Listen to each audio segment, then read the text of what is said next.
টাঙ্গাইল মধুপুর হাটে ছোলা মুড়ি বিক্রি করা হয়। এটা কিন্তু অনেক জনপ্রিয় একটি খাবার। এখানে হাট বারে দাঁড়িপাল্লায় মেপে মুড়ি এবং ছোলা বিক্রি করে থাকে ওনারা।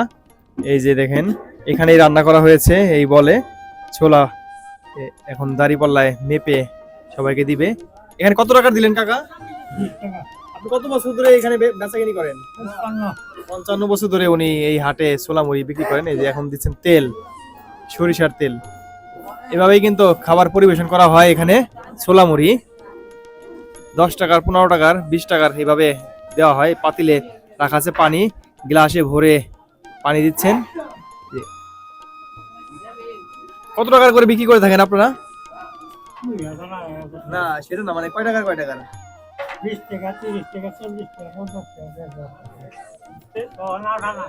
আটা না এই ছোলা মুড়ি দিতে কত বছর আগে টাকা? 55